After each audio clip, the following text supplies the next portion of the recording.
네, 안녕하십니까. 크리스마스 이브 저녁 7시경입니다. 지난번에 라방 때 라방 자주 할 거라고 얘기를 해놓고 지금 거의 한 20일 가까이가 지나가지고 찔리긴 하는데 최근에 갑자기 이렇게 일이 많은지 바빠지긴 했습니다. 나라 전반적인 이슈 때문에 이제 부동산 뭔가 올스탑일 것 같고 이런 생각들을 당연히 많이 하는데 당연히 영향이 없을 수는 없지만 나라 전반적인 이슈에 대한 거는 의외로 적다. 근데 당연히 자산시장에서 제일 싫어하는 게 원래 불확실성이니까 이게 해소되는 시점까지는 영향이 있죠. 근데 어떤 쪽으로 이제 결말이 나도 그 이후에 이제 불확실성이 해소되면은 뭔가 긍정적일 거라고 보는 시선이 아직은 많은 것 같고, 사실 원래도 라방에서 계속 얘기했던 게 3월이긴 했는데 또 공교롭게 이제 지금 나라 돌아가는 상황도 좀 그쯤이지 않을까 싶고, 사실 최근 몇 년 동안 계속 반복이긴 했거든요. 그냥 한 3월부터 그냥 좀 이렇게 올라오다가 7, 8월에 불 붙었다가 너무 불 붙으면 또 규제가 됐든 아니면 그냥 거래 흐름 쪽으로 약간 주춤하든, 그래서 겨울에 좀 주춤하다가 한 이런 정도인데, 근데 지금 뭔가 이런 나라 전반적인 상황 때문에 평소보다 더 그렇다 뭐 이런 느낌도 이제 아닌 것 같다, 그런 게 좀 체감이 됩니다. 이것도 마찬가지로 뭐 장사 잘 된다는 얘기가 아니라 그냥 바쁘다는 얘기고 이제 활발하다는 얘기입니다.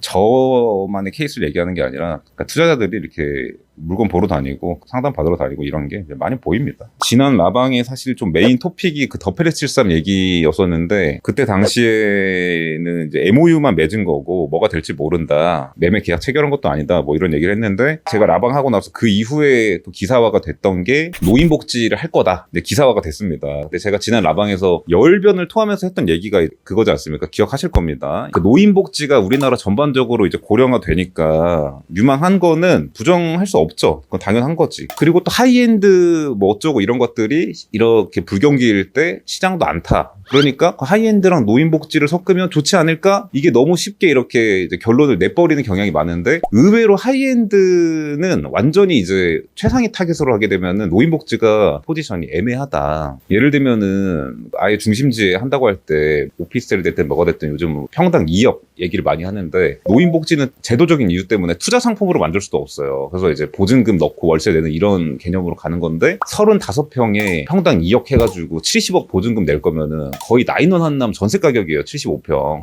그러니까 이제 그 정도 돈을 쓰고 월세까지 낼 수 있는 구매력이 있는 분들은 그냥 병원 근처에 있는데 주택 살면서 그냥 간병인이나 직원을 쓰는 게 나을 수도 있고, 요즘은 워낙에 커뮤니티 같은 게 잘 되는 데도 있기 때문에, 그래서 하이엔드 플러스 노인복지는 의외로 애매하다 이런 얘기를 했던 건데, 생각을 해보다 보니까 물론 이제 광고를 할 때나 이제 기사화 될 때는 하이엔드 어쩌고 이런 식으로 얘기를 하겠지만, 그러니까 똑같이 하이엔드라고 해도 진짜로 완전 최상위 부자 타겟이 있고 그냥 고급화를 한 거를 하이엔드라고 하는 경우도 그렇잖아요. 근데 반포는 애초에 뭐 청담 한남 같은 느낌은 아니니까, 제가 볼 때 적당히 고급화해서 더 클래식 500이나 마곡에 있는 이런 것보다는 약간 윗단계인데, 아예 무슨 나이너 한나 옆에 있는 뭐 한남타워라든지 이 정도로 해서 막 평당 2억 이런 거 아니면은 괜찮을 수 있겠다 이 생각이 또 끝나고 나중에 좀 이제 한 1, 2주 동안 생각을 해보니까 생각이 들더라고. 근데 그러던 참에 이제 기사가 나와가지고, 근데 제가 지난번에 말씀드린 것처럼 아예 하이엔드 타깃으로 하면 진짜 애매하다. 아무리 입지가 좋고 그래도. 물론 이제 팰리스 자리가 이제 규모도 엄청 크고 좋긴 한데, 당연히 좀 긍정적으로 검토를 하고 좀 적극적이니까 MOU 맺을 거겠지만, 그래도 변수가 있어 보인다. 매매 계약 체결 예정이 이제 2월일 겁니다. 2월. 지금까지 공개된 게. 그래서 이제 그때까지는 하이엔드 매니아들은 요거를 좀 주목해서 봐야 될 것 같다는 생각이 들고, 좀 팰리스도 팰리스인데 시장 전반적으로 정리의 시간이 좀 됐다는 생각이 듭니다. 사실 우리가 진짜 완전 흉흉하고 이런 분위기 막 복잡하고 막 올랐다가 내렸다가 막 수요세 늘어났다가 꺾였다가 막 이런 게 한 22년 말이라고 보면 되거든요. 22년 말에 개발 사업도 마찬가지고, 그때 뭐 레고랜드 사태 터지고 이러면서 2년 동안 그냥 거의 숨만 헐떡이면서 이제 희망만 바라보면서 이렇게 온 건데, 지금은 뭔가 뭐 가든 말든 접든 망하든 뭐 공매 나오든 팔리든 이렇게 지금부터 한 내년 상반기까지가 이제 그 시간이라는 생각이 들어요. 지금 팰리스도 마찬가지고, 완전히 PF가 일어나서 가는 사업장이 아닌 곳들, 뭐 유엔사, 에테론 압구정, 라보르 27 이런 데가 아닌 곳들은 이제 그런 것들이 내년 상반기에는 뭔가 정리가 돼서 새 주인을 찾든지, 그러니까 뭐 능력 있는 디벨로퍼가 오든지 지분의 상당 부분을 그냥 이렇게 헐값에 인수를 해가든지 뭐 이런 식으로 정리가 되는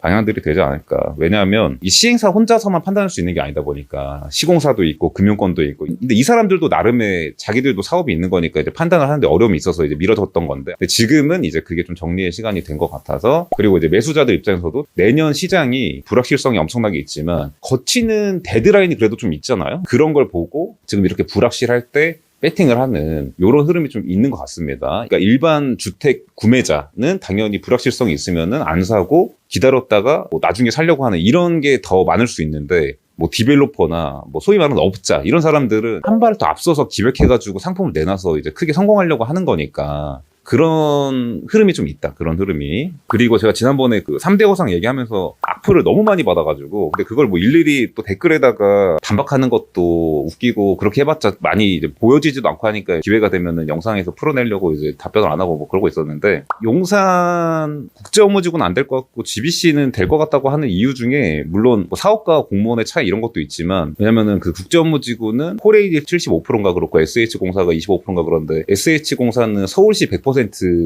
지분이, 코레일은 국토교통부 100%라서 그냥 나라에서 하는 건데, GBC는 우리나라 5대 대기업 그룹에서 하는 거니까 더 유리한 측면도 있다, 이런 것도 있고, 애초에 난인도가 똑같지 않아요. 국제업무지구는 중국, 일본, 미국 다 포함해서 그 정도 단일 규모의 개발 사업을 나라에서 해서 성공한 케이스가 없어요. 우리나라만 없는 게 아니라 일본의 롯본기일스 이런 것도 지금 국제업무지구의 3분의 1도 안 돼요. 3분의 1도 안 돼. 그러니까 중국, 일본, 미국까지 다 통틀어서 최초로 하는 거를, 게다가 한번 실패했던 거를 될 거라고 얘기를 하고 있는 거니까, 이거는 무조건 부정적으로 보는 게 아니라 우리 투자자들은 객관적으로 확률 높은 데다 배팅을 하는 거고 이성적인 판단을 해야 되니까, 그렇기 때문에 부정적으로 보는 쪽이 맞는 거예요. 무조건 간다 서울 좋아진다, 용산 국제업무도 된다, 이거는 너무 마냥 감성적인 영역인 거예요.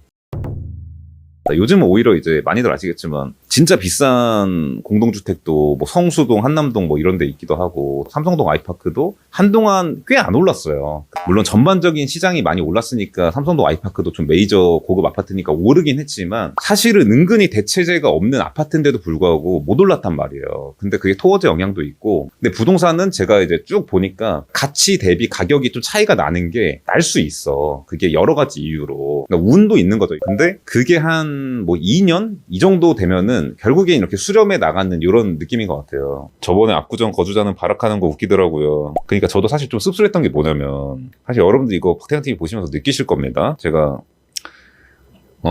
사실 긍정적인 거 위주로 얘기하는 건 맞는데, 사실은 없는 얘기하거나 나쁜 거 안 얘기하지 않아요. 우리 나인완남 제 채널에서 조회수 제일 많이 나온 영상에서도 뭐 압동뷰 얘기하고 뭐 뷰 없는 얘기하고 뭐 얘기했어요. 그리고 그 이후에 뭐 도산공원에서도 나는 원래 고급 주택은 뷰랑 외관이 반이다. 색이 어딜 봐도 그렇기 때문에 그렇다고 생각하는데, 나인완남은 이 두 개가 사실상 없다. 막 이런 얘기를 그냥 우스갯소리로 막 한단 말이에요. 근데 나인완남 소유주가 와가지고 악플 다는 거 본 적 있나요? 찐 하이엔드는 건드려도 그냥 귀여워. 진짜로 잘 되고 있고 가격도 오르고 있고 단지의 만족도가 높고 이러면. 근데 제가 볼 때는 단지 안에서도 이슈가 많고 재건축도 난이도가 높고 막 이런 상황이다 보니까, 그리고 오래 산 원주민도 많고 하다 보니까 우리 기준에서의 그 찐 부자라고 하지 못할 법한 이제 그런 분들의 숫자도 확률적으로 많은 거예요. 압구정 갖고 있으니까 물론 객관적으로 부자죠, 당연히. 그 집 하나만 해도 부자는 맞는데, 그렇지 않은 사람들의 비율이 좀 많은 거죠. 몇천 세대 이렇게 되다 보니까. 그래서 이제 그 댓글 달리는 거 보면서 사실은 저도 약간 이제 좀 바로미터로 좀 생각을 했던 게, 이래서 좀 난이도가 있긴 하구나. 댓글에서만 봐도 생각들이 다 다른데, 누구는 난 고급 주택 안 돼도 되는데, 나 고급 아파트 안 돼도 되는데, 그냥 재건축 안 돼도 가격 올라가는데 이러고 있고, 누구는 고급 주택들이랑 어떻게 비비냐, 압구정이 당연히 좋지 이러고 있고, 누구는 뭐 2026년이면 입주한다는데요 이러고 있고, 생각이 다 다른데 이게 재건축이 이게 그래서 어렵겠구나. 사실은 이거는 팩트도 팩트인 게, 그 조합원 분들이 조심스럽게 이런 하이엔드 주택들 많이들 보러 다니세요. 그리고 지금 매각하는 분들 그 매매가 거래가 되잖아요. 그러면은 아니 압구정 그렇게 좋고 계속 올라갈 것 같은데 왜 팔지? 궁금하잖아. 사실은 고급 주택이 안 돼서 상방이 지금 기대보단 좀 낮아질 것 같다는 거지, 저도 압구정은 계속 간다 주의니까. 근데 왜 팔지? 보면은 연세가 많으신 분들이에요 보통. 이거 나도 이거 좀 좋은데 살아보고 좀 죽어야지. 이거 지금